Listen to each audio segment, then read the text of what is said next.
sholat subuh itu tidak ada sholat ba'diyah.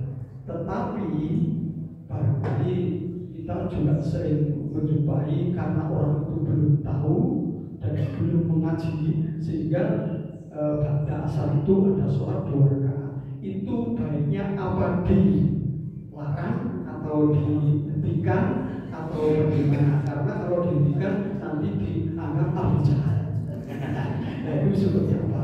Terus yang kedua, bahwa sholat itu kadang ada yang melaksanakan dalam qobliyah sholat itu nulisanmu untuk mohon dijelaskan tuntunannya.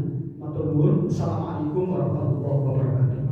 Yang tidak boleh itu adalah melarang orang berbuat baik tanpa ilmu atau melarang orang berbuat baik yang benar. Kanjeng Nabi itu kan ketika melaksanakan sholat sesuai syariat, maka kemudian ada orang yang sudah sholat sesuai syariat kok dilarang. Itu yang tidak boleh. Tapi kalau misalkan ada orang lain melaksanakan syariat tapi tidak sesuai dengan ilmu, tidak benar, nah itu boleh atau tidak boleh?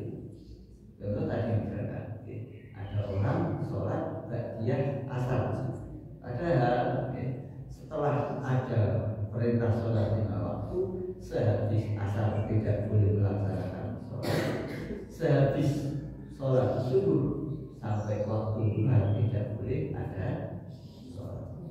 Sehingga kalau ada orang kok ba'diyah asar atau ba'diyah subuh, dia harus benar.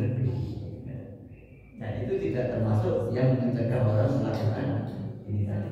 Kenapa? Karena termasuk waktu yang diharamkan atau dimakruh tahrimkan ketika untuk sholat. Jadi diri ini misalkan tidak sesuai dengan ilmu atau tidak sesuai dengan syariat. Nah kemudian sholat Idul Fitri, ada sholat Idul Fitri, kemudian orang ingin melakukan sholat sunnah sebelum itu biar tidak berbeda dengan apa yang dilakukan oleh Kanjeng Nabi. Terus bagaimana? Maka ada dua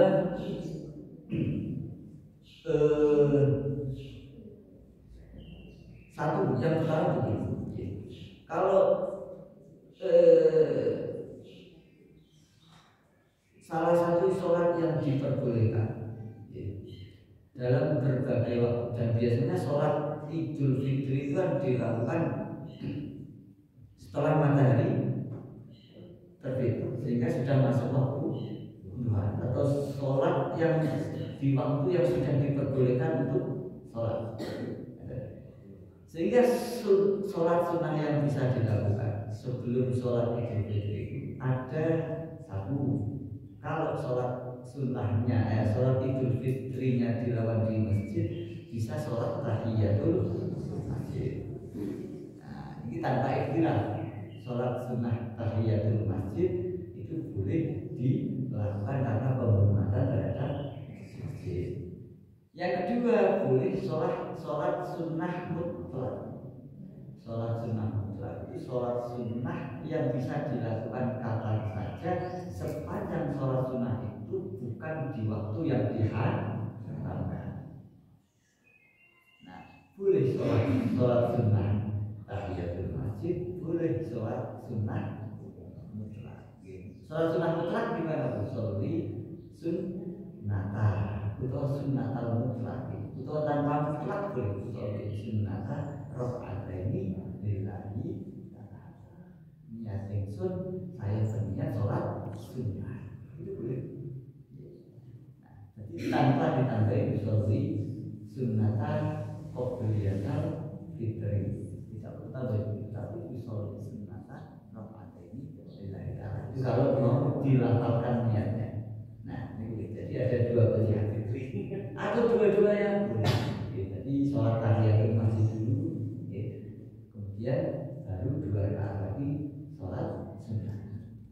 Nah, kalau sholat sunnah mutlak bahkan boleh lebih dari 2 rakaat. Misalkan sholat Idul Fitrinya nanti jam 7, kita datangnya jam 5. Wah, jam 5 sampai jam 7 sholat saja boleh. Kelasnya apa sudah sunat kelas ada hitungan itu gitu. Oh enggak ya,